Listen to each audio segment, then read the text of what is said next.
For the sake of his first love, Aubrey, who had been engaged to me for years, abandoned me in the countryside to fend for myself. 3 years later, he came to pick me up with his first love by his side. He said, "It's been 3 years. Even a dog should have learned its lesson by now. I did this for your own good. If you don't change your attitude, you'll never be fit to be Mrs. Aubrey."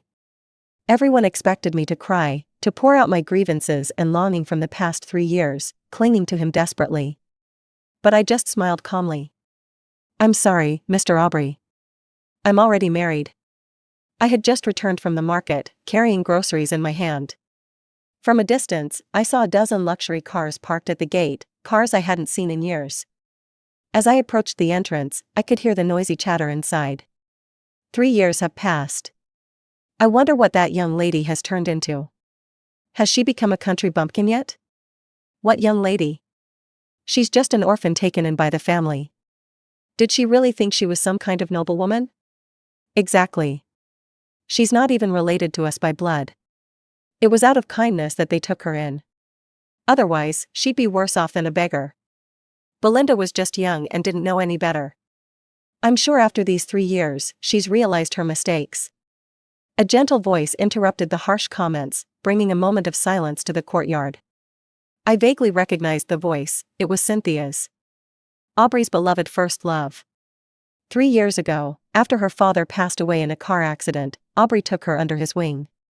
And I was sent to the countryside. When he sent me away, he said, "Cynthia has lost her family, and yet you speak so cruelly.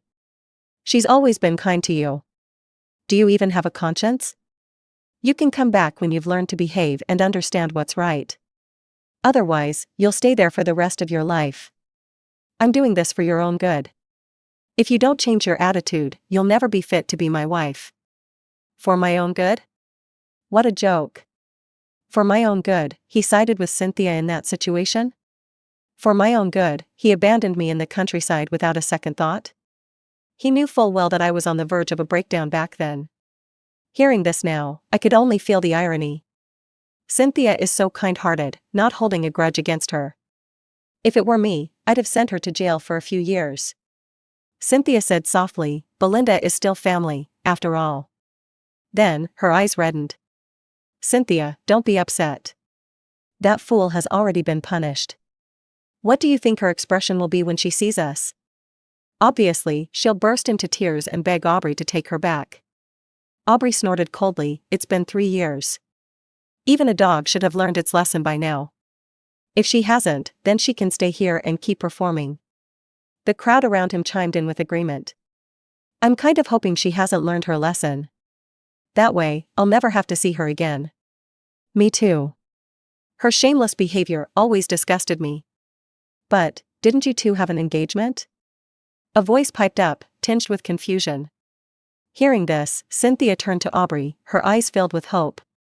"The engagement depends on her behavior," Aubrey replied. Cynthia's expression faltered slightly as she looked away. Hearing this, I couldn't help but laugh.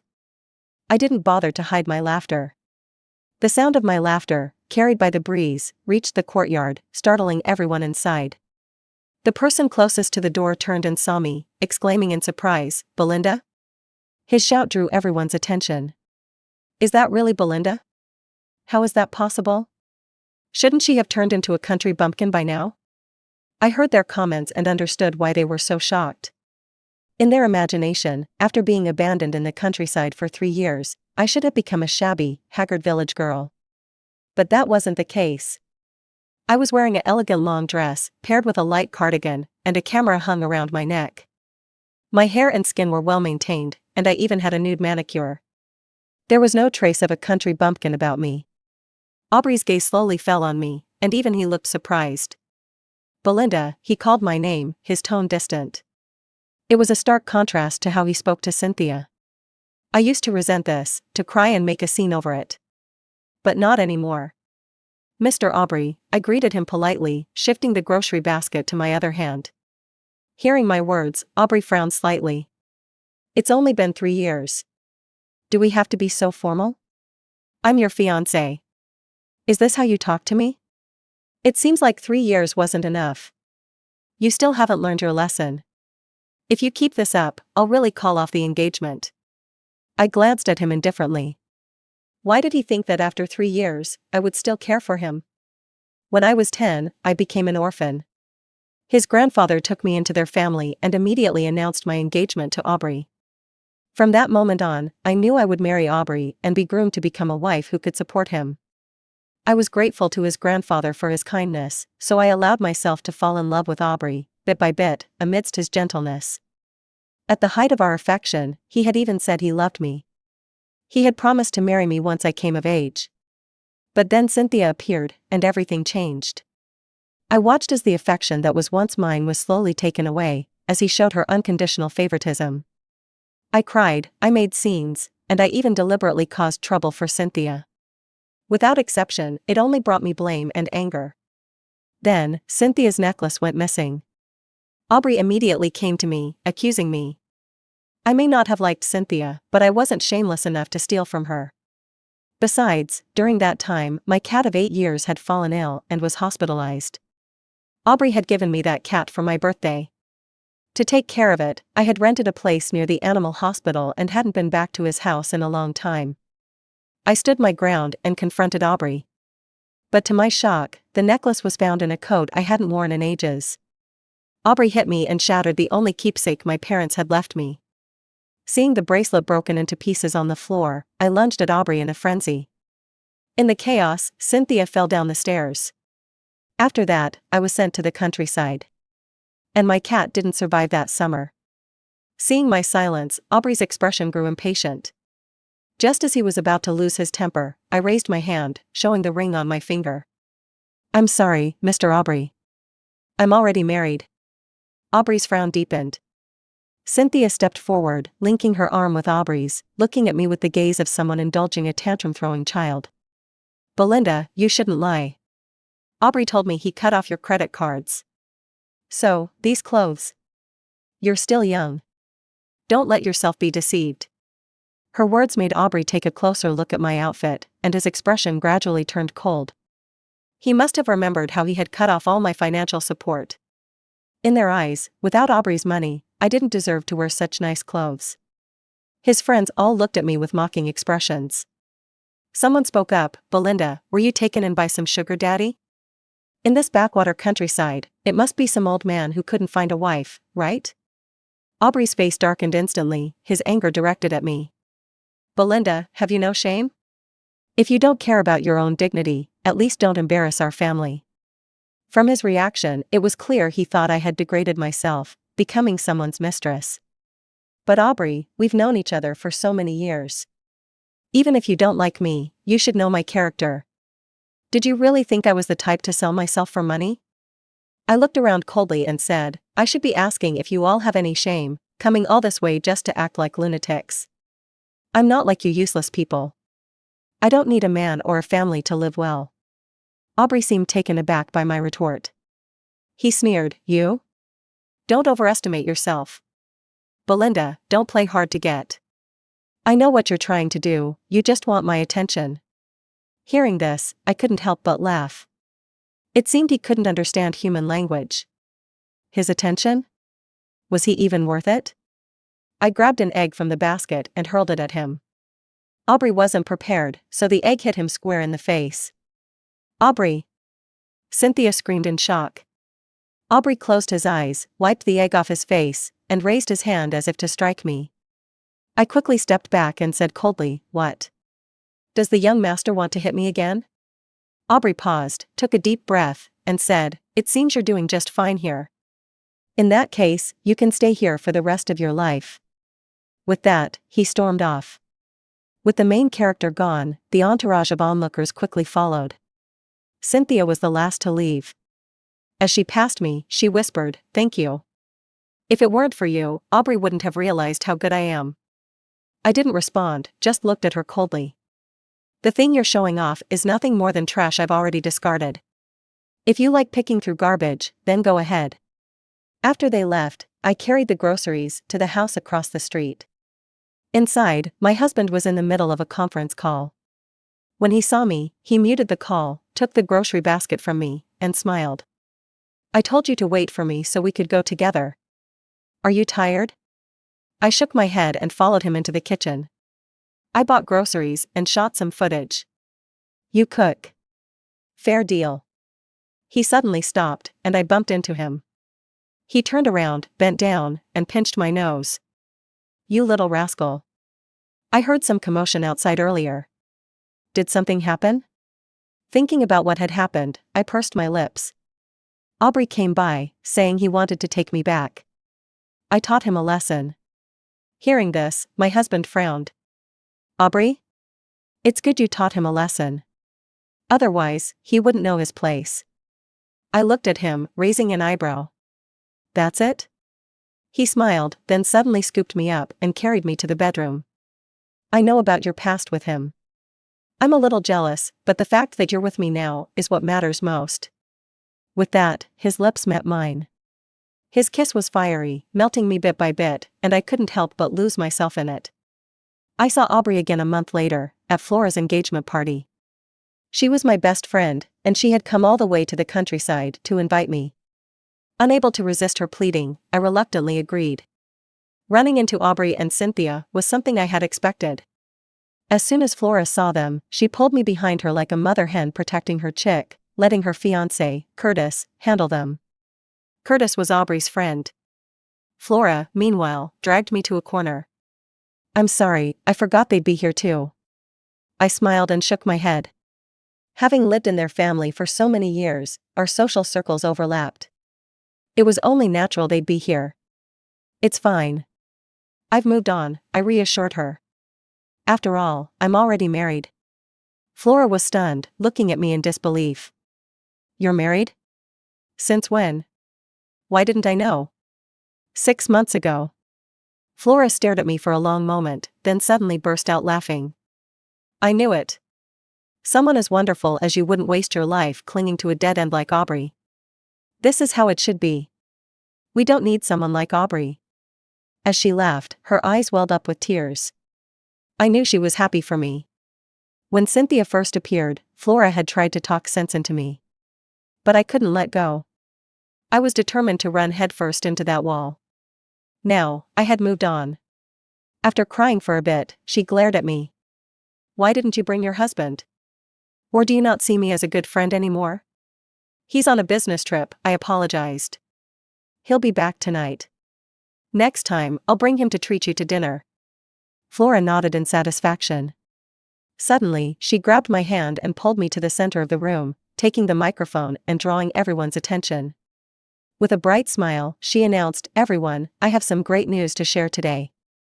She pulled me closer and introduced me. This is my best friend, Belinda. She's married. Let's all congratulate her. The room fell silent. Most of the guests at the engagement party were from our social circle. Many of them knew that Aubrey's fiancée was named Belinda. But they hadn't heard about Aubrey getting married. Flora, ever the troublemaker, looked around and asked with a smile, What's wrong? Aren't you happy for my best friend? Everyone quickly snapped out of it and began offering their congratulations. Amidst the well wishes, I maintained a calm smile. It was then that Cynthia approached me. She held a glass of wine, her face filled with concern. Belinda, you've been living in the countryside for the past 2 years. Getting married so suddenly, were you deceived by some shady character? I know you're still upset that Aubrey sent you away, but he did it for your own good. You're still young. Don't make impulsive decisions out of anger. Marriage is a big deal. You need to be careful. Cynthia, aren't you overstepping? Even if I married a pig, it's none of your business. I couldn't help but cut her off. I really couldn't stand her. She didn't like me, yet she always pretended to care. Back in the family, she had done the same thing. Gradually, I became the one everyone disliked, while she was praised for her kindness. I had seen this act too many times, and it was just tiresome. Being interrupted, Cynthia's eyes immediately welled up with tears. And right on cue, Aubrey walked over. He looked at me, and after a long while, he slowly spoke. Know when to stop. Belinda. After the party, I was standing by the roadside, waiting for a ride. Aubrey's car pulled up in front of me, his expression cold. Get in the car. I shook my head. No need, my husband will come pick me up. Aubrey sneered at that. How long are you going to keep up this act? You can fool others, but not me. Everyone in a city knows you love me so much, you'd die for me. Who would marry someone like you? Get in the car, and I won't mention the fact that you secretly came back to a city. Aubrey's tone was sharp. When he saw I still wasn't moving, his brow furrowed, and a look of disgust flashed across his face. Have you really been kept by someone? Who's the fool to fall for you? Hearing this, I smiled faintly. Mr. Aubrey, have you been kept by someone too? Otherwise, why would you always think others have been? Only people with dirty minds see filth in others. Aubrey looked like he'd just swallowed something bitter. He glared at me. Belinda, how did you turn out like this? With his heart-wrenching expression, anyone might think he was truly heartbroken. But I hadn't changed at all. I've always had a sharp tongue since I was a child, and my mother scolded me many times for it. After being taken in, my nature didn't change. I remember the first time I argued with someone in his family, Aubrey laughed. He said that girls should be assertive so they wouldn't be bullied. But then Cynthia appeared, and he started to complain that I wasn't dignified enough, that I wasn't gentle enough. So I just stopped showing my sharp edges. Now, I wasn't willing to change for him anymore. Cynthia had been sitting in the passenger seat, quietly listening to me and Aubrey talk. When she saw Aubrey's expression, a hint of a smile flashed in her eyes. Then, with a tone of understanding, she suggested, Belinda, you can't speak to Aubrey like that. He's only looking out for you. Shut up. I rolled my eyes and shot her an exasperated look. If you stay quiet, no one will think you're mute. What I say to him is none of your business. Cynthia was caught off guard, her expression awkward. At that moment, a pink sports car stopped behind us, honking its horn. Without sparing the two of them another glance, I strode toward the car and got in. As the engine roared to life, I could still hear Aubrey's angry shouts. Later that night, I received an unfamiliar call. I picked up the phone and realized it was Drew, Aubrey's good friend. What are you up to? I turned off the music. Doing some prenatal education. There was a brief pause on the other end, followed by a confused question. Prenatal education? Is it the kind I think it is? I nodded. Yeah, probably. Drew, come on, don't joke around. You and Aubrey haven't seen each other for ages. How could you be pregnant? I replied calmly, the child isn't his. Drew's voice rose in surprise. Wait, you really got married and are pregnant? I asked back, what's wrong with that? Can't I get married and pregnant? It's just, you and Aubrey always had an engagement, and you've always loved him. How could you suddenly get married? You must be lying. I couldn't help but laugh. Why does everyone think I'm lying? Marriage is a big deal, why would I make such a thing up? I really did get married, I paused, I'll invite you to the wedding when it happens. As soon as I finished speaking, a noise erupted from the other side. Then the call abruptly ended. I didn't think much of it. Most of Aubrey's friends think I'm unworthy of him, even when he treated me best. After Cynthia showed up, they looked down on me even more. I've overheard them badmouthing me countless times. Not long after, another call came in. It was from Aubrey. I knew it as soon as I saw the caller ID. I picked up the phone, and before I could speak, he started shouting. Give up on the baby. I couldn't help but find it a little amusing. Are you okay? Aubrey's voice was even angrier now. Belinda, I said give up on the baby. His voice was so loud, I didn't even need to use speakerphone to hear him clearly. I held the phone away from my ear, coldly replying, if you don't have anything else, I'm hanging up. Do you not understand what I'm saying? Where are you right now? After knowing Aubrey for so many years, I was used to his temper. So hearing his shouting didn't bother me at all. He kept demanding to know where I was. Suddenly, someone pulled the phone from behind me. I then heard Eldred's deep, magnetic voice. She's going to sleep now. We'll talk another time. Without waiting for a response, he hung up the phone. I turned to look, meeting his amused gaze. He picked me up around the waist, and I wrapped my arms around his neck. As I breathed in, I could smell the body wash on him, the peach scent I loved. I nuzzled against him slightly, and his voice, filled with laughter, rang out above my head. Looks like I have to work harder, or your prenatal education will be for nothing. I laughed too. I was just joking. Eldred lowered his head and kissed my lips, murmuring, "Not for long." 3 days later, I returned to the family estate. Eldred and I went to visit Aubrey's grandfather. It was he who took me in all those years ago, and he's always treated me like his own granddaughter. I also consider him my grandfather. But in recent years, his health had been declining, and he'd been spending most of his time abroad for treatment. This time he was back to celebrate his birthday, and after that, he'd be going abroad again for more care.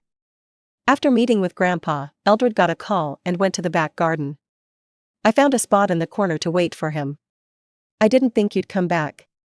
I turned to see Aubrey standing behind me, his face dark. I ignored his expression and smiled. "Grandpa's birthday, of course I had to come. And I brought my husband to meet him." Aubrey glared at me coldly. "What, got a new trick up your sleeve? Have you been planning for years, thinking about how to piss me off once you came back to the city? I'm telling you, stop dreaming. I will never marry you. I'll go tell Grandpa to annul the engagement right now." He glanced at my stomach. "Just take your bastard and get out of the family. I never want to see you again." As soon as he finished, a smooth, jade-like voice rang out. "Oh? Aubrey, what a big shot you are. I didn't know you were in charge of this family." Aubrey froze, then turned to look at the newcomer. "Uncle." Eldred stepped up beside me, taking my hand, and looked at Aubrey, his big nephew. "I wouldn't dare call myself your uncle, especially after you tried to kick your aunt out." Aubrey's face went pale. He stared intently at my hand in Eldred's, his voice trembling slightly. You're saying she's my aunt? Belinda, and you?"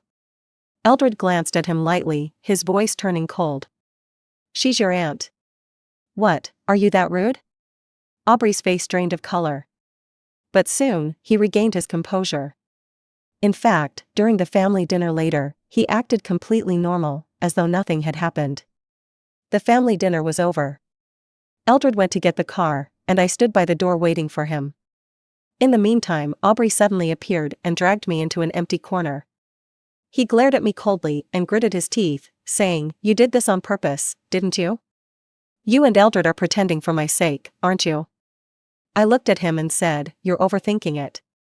If we were pretending, I wouldn't have come here with him." After all, because of the divorce between Aubrey's parents, the relationship between Eldred's and Aubrey's families had been very strained. If it weren't for me, Eldred wouldn't have come here on his own. Besides, my grandfather has always treated me really well. No matter what, I would never lie to him. Aubrey has always known about these things, but now he's just blinded by anger. He sneered and said, "So, you're doing this to get back at me, huh? Getting back at me for abandoning you in the countryside because of Cynthia? Belinda, I told you, as long as you learned your lesson, you would become my wife, the future lady of this family. Then what is this now?" Looking into his bloodshot eyes, I suddenly thought back to the day Cynthia showed up. Aubrey had promised me back then, saying that even if there were 10,000 Cynthias, they would never compare to me. He said I would always be his little princess, the person he loved most. But later, for Cynthia's sake, he blamed me over and over again, and eventually even hit me. I still remember the sound of the bracelet my mother left me crashing to the floor, as if my heart shattered into countless pieces. I shifted my gaze toward the blooming flowers not far away. "Aubrey, the moment you shielded Cynthia from behind you, you should have known that there was no future for us. I'm not a magnanimous person. I can't just forget the past. So, our relationship, like that broken bracelet, can never return to what it once was. Now that Eldred and I are married, and you have Cynthia, we should just go our separate ways." Aubrey's face flashed with a complex expression. He was silent for a moment before saying, "Is that how heartless you are? I do have feelings for you, really. I just felt sorry for Cynthia, because her parents are both dead." His voice trembled slightly, as though he was struggling to control his emotions. Hearing that, I couldn't help but smile sarcastically. "So Cynthia is pitiful because she lost her parents, but what about me? I lost both my parents when I was 5, and when I was 10, my only relative, my grandfather, passed away too. Am I not pitiful? How biased do you have to be to say something like that?" If he truly cared about me, how could he have abandoned me in the countryside for 3 years, never caring for me? I looked at him and softly asked. Aubrey, do you still remember why my grandfather took me in? Aubrey stiffened, his face turning pale. He opened his mouth, wanting to explain, but in the end, nothing came out. I didn't look at his face, just rolled up my sleeve to show him the scars on my arm. Maybe you didn't know, but when you sent me to the countryside, I developed depression. Many times, I didn't want to live anymore. There were so many times I thought I wouldn't make it. But fortunately, I pulled through, and eventually met someone who truly loves me. Just then, I saw Eldred's car lights flashing in the distance. He's here. I'm leaving now. Aubrey lowered his head, remaining silent. I pulled my arm free from his grasp and turned to leave. It wasn't until the car had driven quite a distance that I received a message from Aubrey. Belinda, you said you would only marry me in this lifetime. Yes, I did say that. When I loved Aubrey the most. Back then, I thought I would definitely marry Aubrey one day. I thought Aubrey would only ever love me. That's why I swore I would marry him. But now, I've broken that promise. Because it was you who turned away first, Aubrey. I didn't reply to the message and casually threw my phone onto the back seat. Eldred glanced at me and asked, was it Aubrey? I nodded lightly. That guy really has no shame. He thinks everything belongs to him. He'll come around eventually. I smiled and looked at him. Don't you get jealous? Eldred's not exactly the magnanimous type. He had once forced me to throw away everything I brought with me to the countryside. Eldred didn't respond but soon found a secluded spot to park. He kissed me hard on the lips and said in a low, threatening voice, "Who told me to love you? That means I have to accept everything about you, even your past. Besides, you're my wife now. I won't lose you." I smiled and kissed him back. Not only will he never lose me, but I'll never lose him either. Since that day, I never saw Aubrey again. Flora asked me out for shopping, and as we walked, she couldn't stop badmouthing Aubrey. Aubrey is a psycho. His brain's not right. I heard from Curitis that on the night of my engagement, for some reason, he went and trashed a bar. If you didn't know any better, you'd think he had a thing for me. She laughed as she spoke. After laughing, she continued. Though, I haven't seen Aubrey in ages. A couple of days ago, Cynthia even asked Curitis where he's been. Where do you think he's gone? I slid my fingers over a row of clothes. Who knows? That evening, I was blocked at my doorstep. Aubrey, reeking of alcohol, blocked my path. Belinda, I had a nightmare last night. I dreamed that you got married to my uncle. Tell me, it's all a lie, right? You said you would marry only me. How could you marry someone else? I looked at him and took out my phone to call Eldred. Just as I dialed, he snatched my phone and threw it to the ground, smashing it. With bloodshot eyes, he yelled, Belinda, tell me. Tell me you love only me. Tell me you'll only marry me. Say it. Say it. You and Eldred are just pretending, right? He slowly knelt before me, his tone submissive, as though begging. This was a side of Aubrey I had never seen. He looked as though he truly loved me. If this had happened before, I would have held him in my arms and cried my heart out. But now, things had changed. I looked down at him, my tone indifferent. Aubrey, if you want to play the role of the deeply affectionate lover, then go find Cynthia. I don't need it. He lowered his head, and I couldn't see his expression. After a long while, he finally spoke, I've realized my mistake. I went to the countryside these past few days, visited all the places you stayed at, and even met the therapist you saw back then. I've realized my mistake. If you can, please give me a chance to make up for the harm I caused you all these years. I'll take you to a place where no one knows us, just the two of us. I'll make you the happiest woman in the world. Please? Baby? When he called me baby, I felt a bit dazed. Since Cynthia showed up, he hadn't called me that anymore. He only called me by my name. Now, hearing it again, I felt nothing but indifference. No. I said, our relationship is over, just like my bracelet, it's been broken for a long time. With that, I stepped around him to leave. He grabbed my hand, silent, but I could feel his hand trembling. But I didn't respond, I just slowly smiled as I watched the person walking toward me. Eldred walked over with a serious expression, first pulling the hand that was grabbing my arm away. Then, he lifted the person on the ground. One punch after another, each one landing on Aubrey's face. He didn't stop until Aubrey's face was bruised and battered. "Aubrey, since you're my nephew, I'll let you off this time. But don't ever let me see you again, and don't ever come near my wife. Otherwise, don't blame me for being rude." After saying that, he wiped his hands clean, walked over, and took my hand, leading me home. Aubrey was left on the ground like a broken rag, motionless. That day, Eldred kept me busy for a long time. And Aubrey never came to find me again. The next time we met was at a seminar. He looked thinner, and was accompanied by Cynthia. I politely nodded at them, then went off to find my seat. When I was leaving, I could feel his gaze lingering on me. During the break, Cynthia came to find me. "Belinda, now that you've married Aubrey's uncle, could you please stay away from him? Stop looking for opportunities to get close to him, okay? Do you have any idea how he's been these days? He's been risking his life for you." I raised my eyes to meet her gaze. She was still as self-righteous and annoying as ever.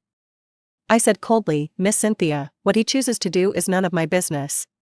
And this seminar was organized by the hosts. I don't have the power to control them." This seminar was led by a government department, and only people who had contributed significantly in their fields were invited. If Cynthia wasn't stupid, she would understand that there was no way I was randomly invited here. She froze at my words, clearly thinking it through. She hesitated for a moment, wanting to say more. But I wasn't Aubrey, and I wasn't going to indulge her. I directly said, "Also, I'm Aubrey's aunt, and since you're his friend, that makes me your elder. Has no one taught you how to speak to your elders?" At my words, her face stiffened. She wasn't unaware, she was just used to it.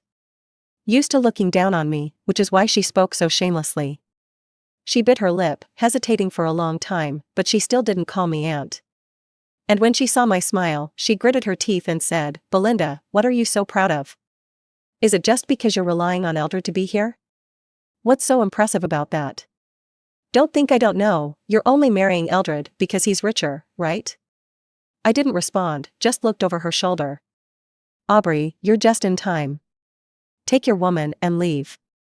Cynthia was startled, and turned around to see a dark-faced Aubrey standing behind her. She panicked and opened her mouth to explain. But before she could say anything, Aubrey roughly grabbed her and dragged her toward the door. As I watched her leave, I felt a bit regretful, not for her, but because she didn't see me, as a distinguished guest, being invited to speak on stage. So, she also didn't know that I didn't need to rely on a man. I was my own support. In the second half of the seminar, the hosts invited me to speak on stage. The moment I stood up, I felt a gaze fixated on me, all the way until I reached the front of the stage and stood still. I didn't seek out the source of that gaze, but began my speech. "Hello everyone, I'm Belinda." When I finished the last sentence, the audience erupted into applause. I smiled lightly at the crowd, and then, without intending to, caught Aubrey's eye. In his gaze, there was something I hadn't seen before, amazement, admiration. I pretended not to notice, and quietly turned my head. When the seminar ended, Aubrey walked toward me through the crowd. He looked at me for a long time before slowly speaking. "Belinda, I didn't expect you to be so impressive now." I looked at him. "I should thank you for that.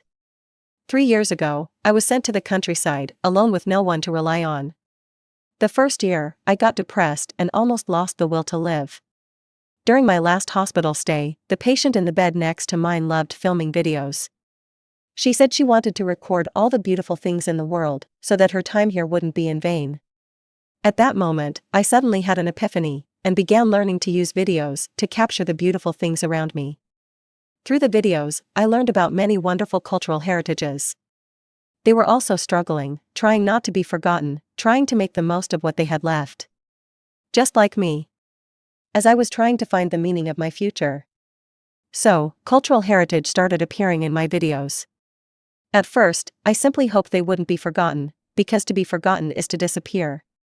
To my surprise, the videos gained a lot of attention, and I became a small but growing video creator. A year later, I met Eldred. He was ill and had returned to the countryside to recover. At that time, I was still living in the old house and filming daily content. While filming in a heavy snowstorm, he suddenly appeared in front of my camera. Noticing my camera, he didn't try to avoid it, but smiled. He said, "You're the video creator Evening Breeze, right? I'm Eldred. I've wanted to meet you for a long time." Later, he accompanied me to many countries and regions, experiencing various cultures. And eventually, he proposed to me. Thinking back, I smiled faintly. Looking at my smile, Aubrey seemed slightly lost in thought. His expression carried a bit of nostalgia, and a hint of sadness. I didn't know what he was thinking, nor did I want to. I tucked the windblown strands of hair behind my ear, preparing to leave. Just as I was about to walk around him, he suddenly reached out and held something in front of me. I instinctively took a step back, and only after standing still could I clearly see what he was holding. It was a bracelet. It looked about 70% like the one my parents left behind. He said, "This bracelet is what I owe you. Does it look like the one you had?" There was a hint of expectation in his tone. But my attention wasn't on the bracelet. It was on the scar on his wrist. A scar that looked just like mine. Noticing my gaze, he gave a bitter smile. "I guess, in the end, there's one thing that makes us the same." I looked up at him, then sighed. "Aubrey, you should know. What we had ended 3 years ago. Everything you're doing now is just a disturbance to me. No matter how much you don't believe it, I'm already married. So please, don't show up in front of me again. Okay?" With every word I spoke, Aubrey's face turned paler. Once I finished speaking, I didn't look at him again and simply walked past him. Behind me, I heard the sound of the bracelet hitting the ground, followed by a stifled sob. After that day, I never saw Aubrey again. Even when I visited his grandfather, I never ran into him. Even Cynthia disappeared. Later, I found out that Cynthia had moved out of his family's house, by Aubrey's order. And Aubrey had cut all ties with Cynthia. For some time, Cynthia had been searching for Aubrey everywhere, but Aubrey avoided her at all costs. She even came to see me a few times. But each time she'd barely been there for a few minutes before someone would come and forcibly take her away. I asked Eldred about it, and he said it wasn't his command. I thought that's how things would be from then on. But I never expected to hear about Aubrey again in such a way. His friends called me, their voices filled with anger. They said that for the past several months, he'd been drinking heavily, barely ever sober. But 2 days ago, he woke up in the middle of the night, shouting that he needed to find me. Then he got into a car accident. They managed to save him, but his leg was badly injured. He might never be able to walk again. We tried to stop him, but we couldn't. Drew said hoarsely, he cried, saying tomorrow was your birthday. He'd already missed 3 years, and he couldn't miss this year too. He was crying so hard, we felt miserable too. If we had known, we wouldn't have let him do whatever he wanted. He did it all for you. Belinda. I leaned into Eldred's arms, gently rubbed my belly, and silently hung up the phone. Eldred kissed my hair and comforted me, "This isn't your fault." I knew. It just felt a bit absurd. When someone is by your side, you don't appreciate them. When they're gone, why pretend to still have deep feelings? I've always understood this. So, I never went to see him. Half a month later, late at night, I received a message. It was from Aubrey. "Belinda, I'm sorry." I didn't reply. Because our story had already come to an end. End of story.